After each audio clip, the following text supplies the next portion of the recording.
Assalamualaikum warahmatullahi wabarakatuh. Semoga kita semua dalam keadaan sehat walafiat.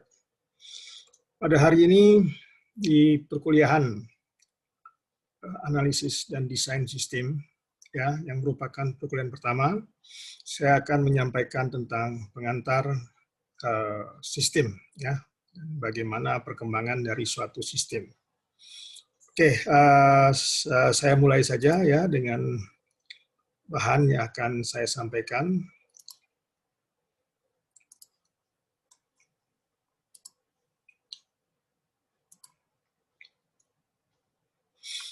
Jadi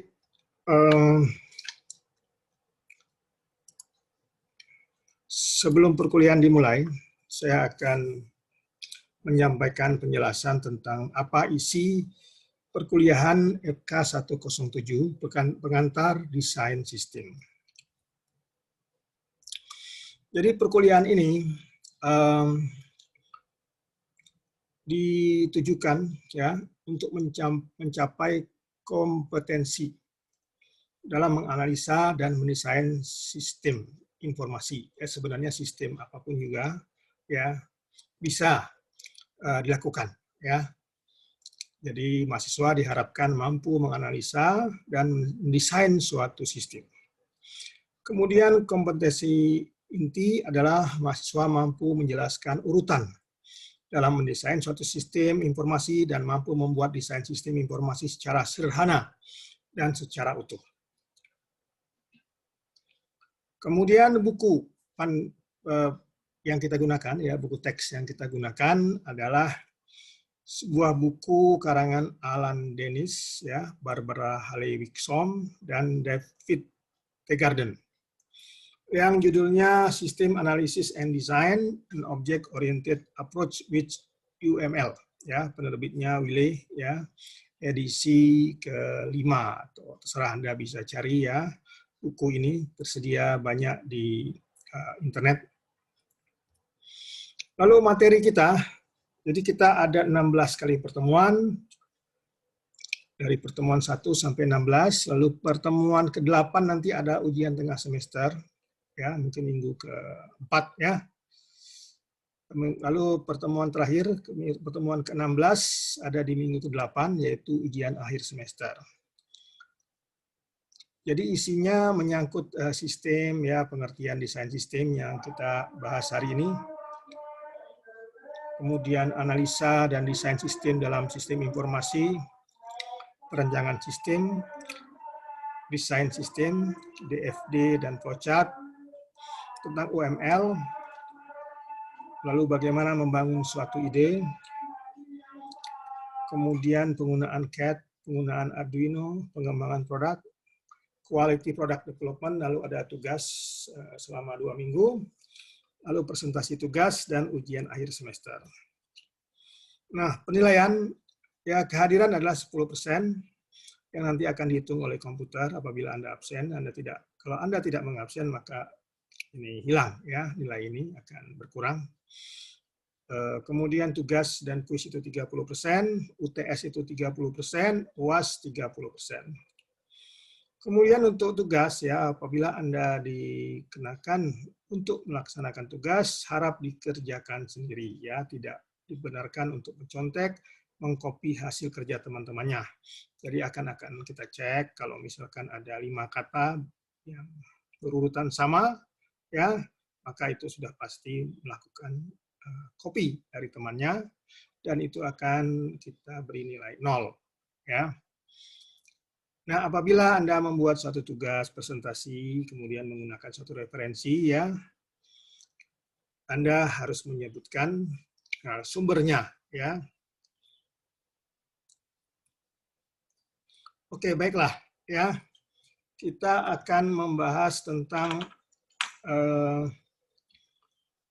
konsep sistem, ya.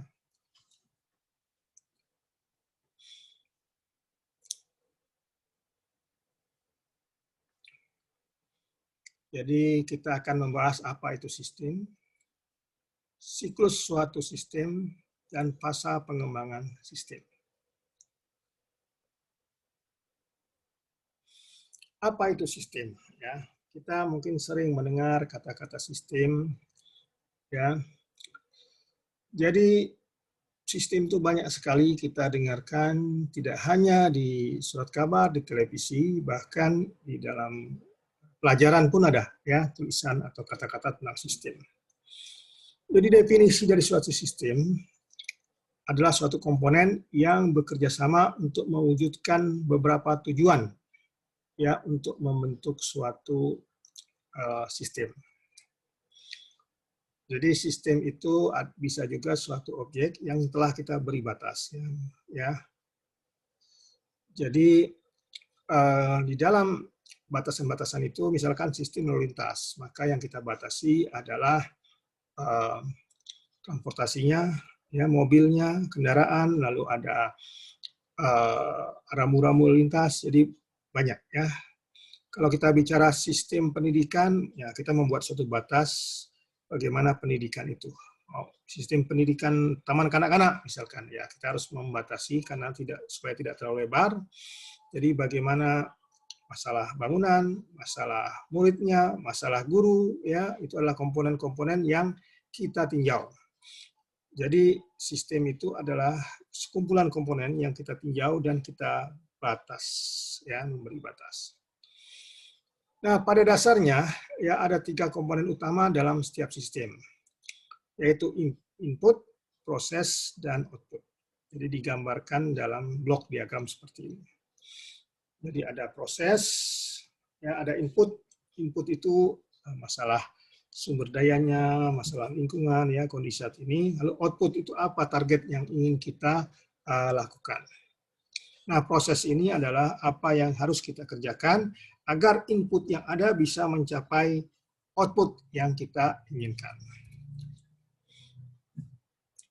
Nah, dalam suatu sistem, ya komponen-komponen yang berbeda itu terhubung satu dengan lainnya dan mereka saling tergantung. Misalkan sistem tubuh manusia.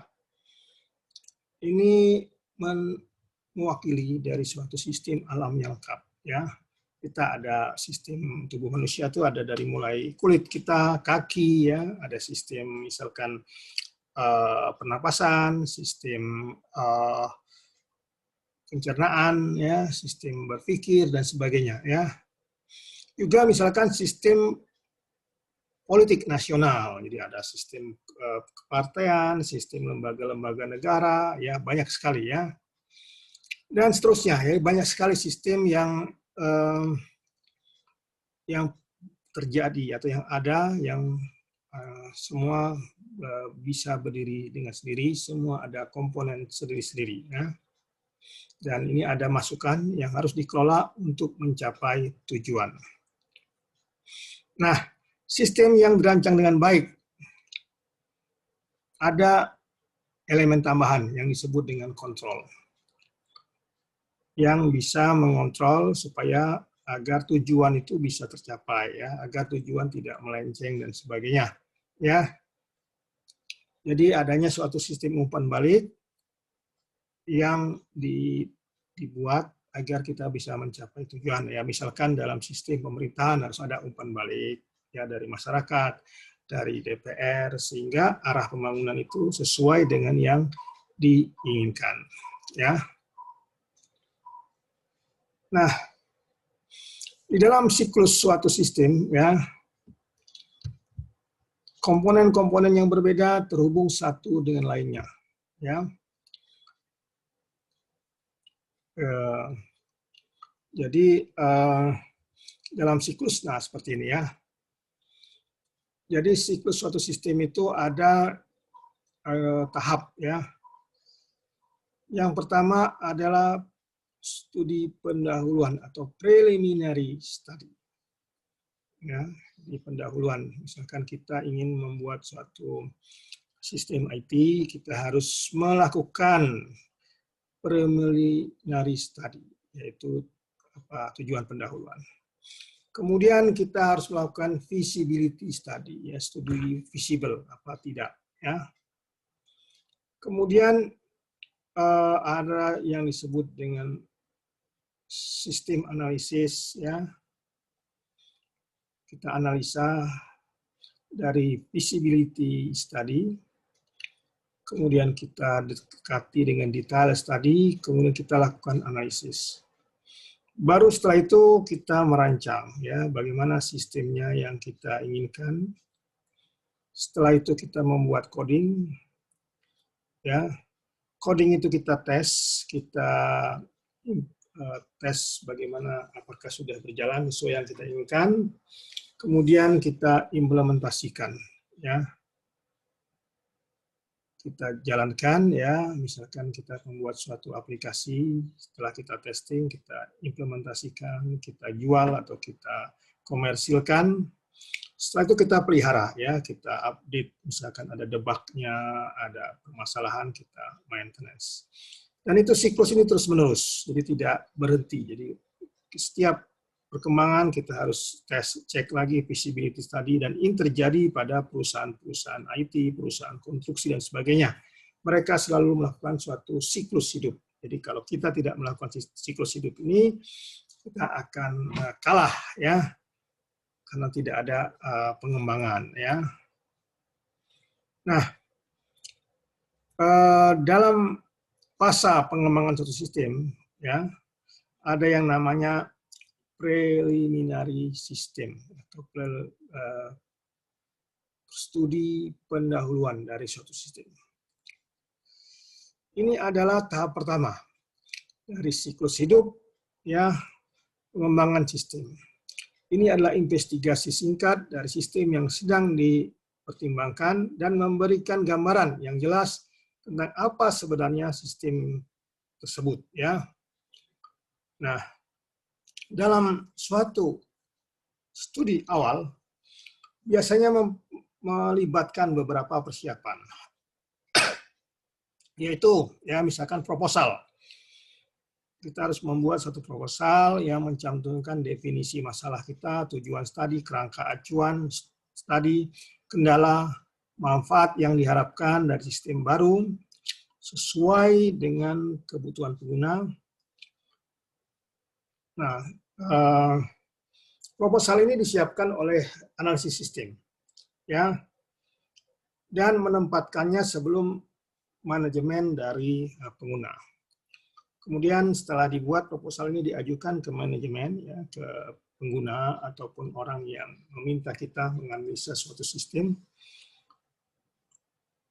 Kalau manajemen pengguna itu dia oke, ya, setuju.